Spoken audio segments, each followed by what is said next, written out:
శక్తివంతుడైన దేవునికి స్తోత్రములు. ప్రభువు నామములు మీకు వందనములు.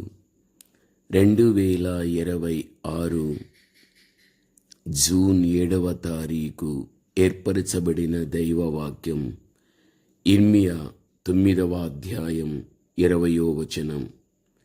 స్త్రీలారా, యెహోవా మాట వినుడి, మీ కుమార్తెలకు రోదనము చెయ్య నేర్పుడి, ఒకరికొకరు అంగలార్పు విద్య నేర్పుడి. వీధులలో పసిపిల్లలు లేకుండను, రాజమార్గములో యవ్వనులు లేకుండను. వారిని నాశనము చేయుటకై మరణము మన కిటికీలను ఎక్కుచున్నది, మన నగరులలో ప్రవేశించుచున్నది. మన నగరులలో క్షయం కావాలి అంటే ప్రార్థించుటకై అంగలార్పులు చేసేటువంటి స్త్రీలు లేవాలి.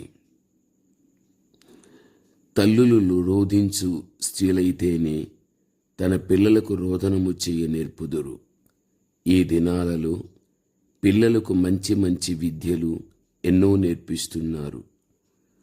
ఎందరు తల్లులు తమ పిల్లలకు అంగలార్పు విద్య నేర్పిస్తున్నారు.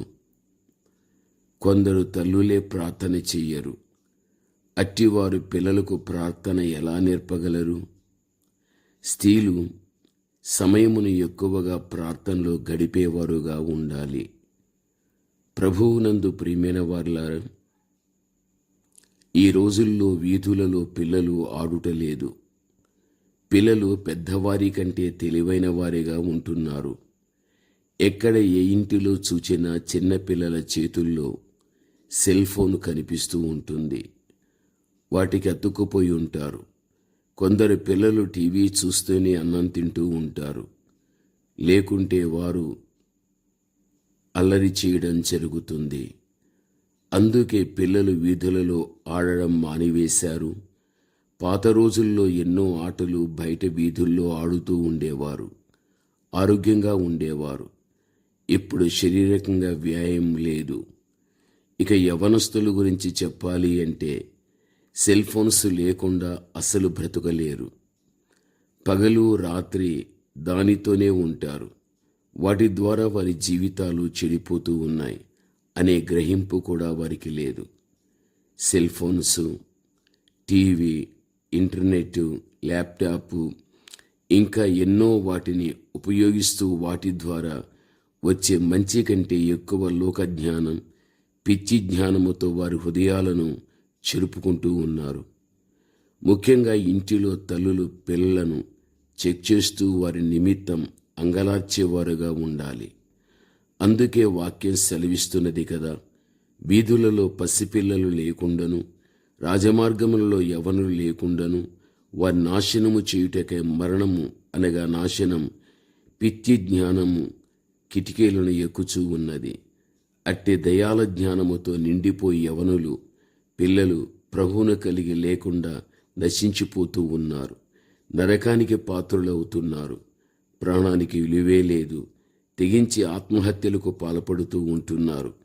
ఇట్టి వారి కొరకు ఎందరు స్త్రీలు హృదయ వేదనతో కన్నీరు కార్చి విలపించుచూ ఉన్నారు, అంగలార్చుచూ ఉంటున్నారు. గ్రహించవలసిన వారమై ఉంటున్నాము. నిజంగా మనలను మనమే పరీక్షించుకోవాలి. బిడ్డలు రక్షింపబడే వరకు మనం విశ్రాంతి తీసుకొనక వారి విషయమై ప్రభువు పాద సన్నిధిలో గోజాడి కన్నీరు కారుస్తూ రోధించాలి, అంగలార్చాలి. అప్పుడే మన బిడ్డలను నరక బారి నుండి రక్షించుకోవటానికి అవకాశం కలుగుతుంది. నా పిల్లలు సత్యమును అనుసరించి నడుచుకొనుచున్నారని వినుట కంటే నాకు ఎక్కువైన సంతోషం లేదు అని 3వ యోహాను పత్రిక 4వ వచన భాగములో మనము చూడగలము. ప్రభువునందు ప్రియమైన వారలారా, మీకా 2:4 చూడగలిగితే ఆ దినమున జనులు మిమ్మను గూర్చి బహుగా అంగలార్చు వారుగా ఉంటున్నారని మనము చూస్తూ ఉంటున్నాం. యెహెజ్కేలు 6:11 చూస్తే ఇజ్రాయేలుల దుష్టమైన హేయకృత్యములను బట్టి అయ్యో అని వారు అంగలార్చం కూడా మనం అక్కడ చూస్తూ ఉంటున్నాం. గమనించవలసిన విషయం, యోవేలు 1:9 నైవేద్యమును ప్రాణార్పణమును యెహోవా మందిరములోనికి రాకుండా నిలిచిపోయెను. యెహోవా పరిచర్య చేయు యాజకులు అంగలార్చువారు ఎవరూ లేరు. నహూము 3:7 చూస్తే నినివే పాడైపోయేనే, దాని కొరకు అంగలార్చువారు ఎవరూ లేరు. కీర్తన 30:11 నా ప్రాణం మౌనంగా నుండగా నిన్ను కీర్తించున్నట్లు నా అంగలార్పును నీవు నాట్యంగా మార్చి ఉన్నావు. ఈ వాక్య భాగాలలో మనము చూడగలిగినట్లయితే ఈ రోజుల్లో అంగలార్చేటువంటి స్త్రీలు అవసరం అవసరం అవసరం.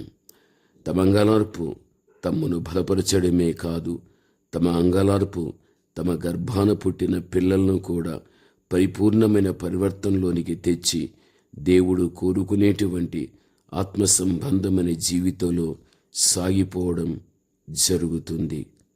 ప్రార్థన. పరమతండ్రి అయిన మా దేవ, ఘనమైన మీ నామమునకు స్తోత్రములు. దేవా, తల్లులు ప్రార్థించినప్పుడే పిల్లలు ప్రార్థించగలుగుతారు.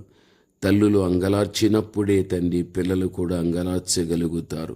ఇటువంటి విద్యను తల్లులకు నేర్పించి తమ్ము తాముగా రక్షించుకుని భూమి మీద రక్షించబడిన కుటుంబముగా నడిపించుకునేటువంటి ధన్యకరమైన జీవితాన్ని మీరు దయచేయమని యేసు నామములో ప్రార్థన చేస్తున్నాము తండ్రి. ఆమేన్.